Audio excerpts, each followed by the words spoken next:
আসসালামু আলাইকুম, প্রত্যেকে জসিম টিউটোরিয়ালের পক্ষ থেকে স্বাগতম। আজকে আমরা সংখ্যা পদ্ধতির প্রথম ক্লাস নিয়ে আলোচনা করব। আমাদের আলোচনার বিষয় হচ্ছে সংখ্যা পদ্ধতি।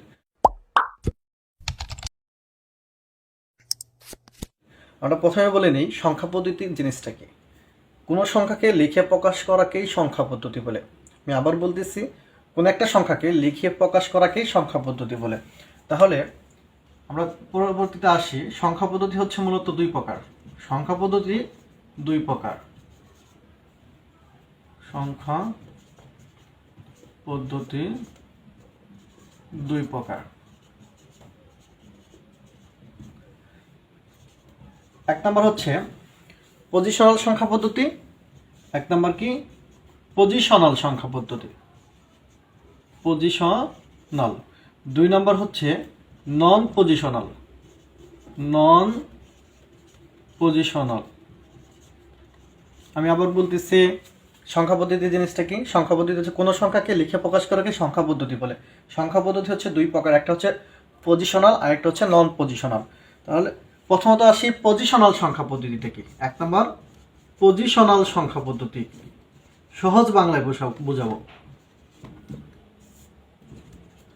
পজিশনাল সংখ্যা পদ্ধতি, যে সংখ্যা পদ্ধতিতে অঙ্কগুলো তাদের নিজস্ব মানের পাশাপাশি স্থানীয় মান দ্বারা প্রকাশ করা হয়। যে সংখ্যা পদ্ধতি তাদের নিজস্ব মান, অঙ্কগুলো নিজস্ব মানের পাশাপাশি তাদের স্থানীয় মান ব্যবহার করায়। যেমন ধরেন আমি লিখলাম 1 2 3, এটা কত? 123। এটা কিভাবে হলো? একটু আমরা ছোটোবেলায় ফিরে যাই। ছোটোকালে আমরা পড়ছিলাম এটি হচ্ছে একক স্থানীয় মান, এটা হচ্ছে দশক স্থানীয় মান, এটা হচ্ছে শতক স্থানীয় মান। মনে পড়ে? অবশ্যই মনে পড়ে। এটা কিভাবে হলো? তার মানে 3 অঙ্কটা একক স্থানীয় মান, অর্থাৎ 3-এর সাথে কত গুণ আছে? 1 গুণ আছে, তাহলে 3 একে 3। 2 অঙ্কটা দশক স্থানীয় মান আছে, তাহলে 2-এর সাথে কত গুণ আছে? 10 গুণ, অর্থাৎ 10 দুগুণে 20।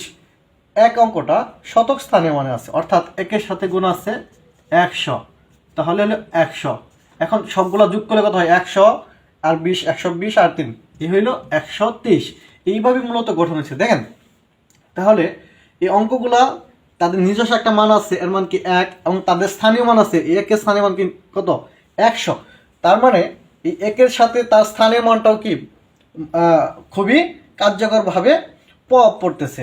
দেখেন কতটা প্রভাব পড়ে। আমি যদি এই অঙ্কগুলো তার স্থানীয় মান চেঞ্জ করে দিই, তাহলে সংখ্যাটা পরিবর্তন হয়ে যাবে।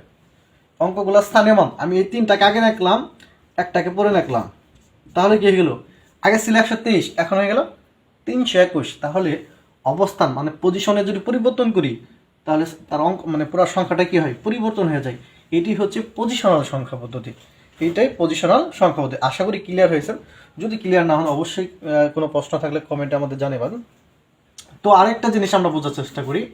ধরেন 765.23, ওকে। এই যে পয়েন্টটা না, এটা হচ্ছে আইসিটি ভাষায় radix point, radix point, POINT, radix point. এখন আমার প্রশ্ন হচ্ছে, ভাইয়া রেডিক্স পয়েন্ট কি? রেডিক্স পয়েন্ট হচ্ছে এই যে এগুলো কি পজিশনাল সংখ্যা পদ্ধতি। পজিশনাল সংখ্যা পদ্ধতিতে এই রেডিক্স পয়েন্টের বামে অংশটাকে বলা হয় পূর্ণাংশ, পূর্ণাংশ, আর রেডিক্স পয়েন্টের ডানের অংশটাকে বলা হয় ভগ্নাংশ।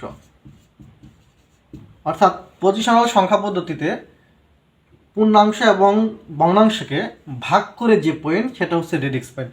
আরেকবার বলি, পজিশনাল সংখ্যা পদ্ধতিতে পূর্ণাংশ এবং ভগ্নাংশকে বিভক্তকারী পয়েন্টে হচ্ছে রেডিক্স পয়েন্ট। এই রেডিক্স পয়েন্টের বামে থাকে পূর্ণাংশ, ডানে থাকে ভগ্নাংশ।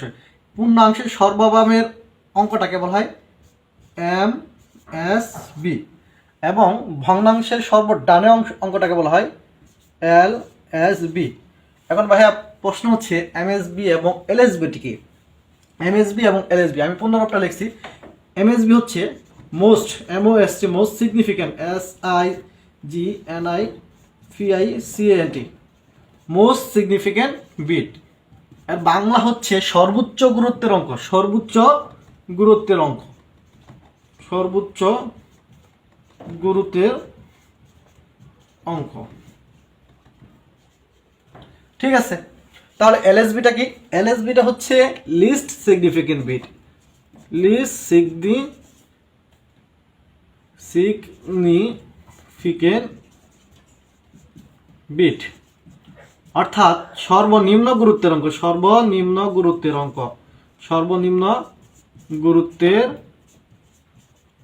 অঙ্ক। কেন ভাইয়া? আর কারণ হচ্ছে এই সাথে সাথে 100 গুণ আছে, কারণ শতক অবস্থানে আছে, তাহলে মানে কি এটা গুরুত্ব এটার চেয়ে সবচেয়ে বেশি আর এটা গুরুত্ব সবচেয়ে কম। ওই জন্য বলা হয় রেডিক্স পয়েন্টের বামে যেটা পূর্ণাংশ, পূর্ণাংশের সর্ববামে অঙ্কটাকে বলা হয় এমএসবি এবং সর্বডানে অংশটাকে বলা হয় এলএসবি। তাহলে এমএসবি এলএসবি কি, অর্থাৎ পজিশনাল সংখ্যা পদ্ধতি কি, আমরা আশা করি বুঝতে পারছি। এরপরও যদি কোনো কোশ্চেন থাকে আমাদের অবশ্যই জানিয়ে দিবেন। ওকে, এখন আমরা আসি নন পজিশনাল সংখ্যা পদ্ধতি। আমরা এখানেই বুঝাই দিই নন পজিশনাল সংখ্যা পদ্ধতি। এখানে যেহেতু পজিশনে ছিল, তাদের অঙ্কগুলার প্রত্যেকটা অঙ্কের নিজস্ব মান আছে, প্রত্যেকটা মানের সাথে তাদের স্থানীয় মান ব্যবহার হয়েছে। আর নন পজিশনাল সংখ্যা পদ্ধতির এগুলো কোনো ব্যবহার হবে না।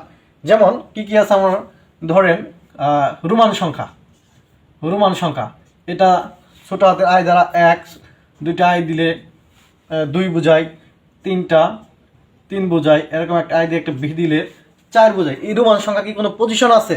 কোনো পজিশন নাই ভাইয়া, এটা হচ্ছে নন পজিশনাল। আরও যদি চিন্তা করি, ছোটোবেলার টালি পড়ছি, এই যে একটা দাগ কাটলে 1, 2টা কাটলে 2, 3টা কাটলে 3, 4টা দাগ কাটলে 4, এরকম মাঝখানে পরে আবার একটা কেটে দিলে কি 5 বোঝায়। এই ধরনের অঙ্কের কোনো পজিশন আছে? এগুলো হচ্ছে নন পজিশনাল সংখ্যা পদ্ধতি। তাহলে আমরা ক্লিয়ার হলাম কি সংখ্যা পদ্ধতি কি, সংখ্যা পদ্ধতি মূলত কত প্রকার এবং কি কি, আশা করি বুঝতে পারছেন। তো আমরা পরবর্তী ভিডিওতে আলোচনা করব পজিশনাল সংখ্যা পদ্ধতি নিয়ে, আমরা বিশদ আলোচনা করবো। ভালো থাকবেন, সুস্থ থাকবেন, আল্লাহ হাফিজ।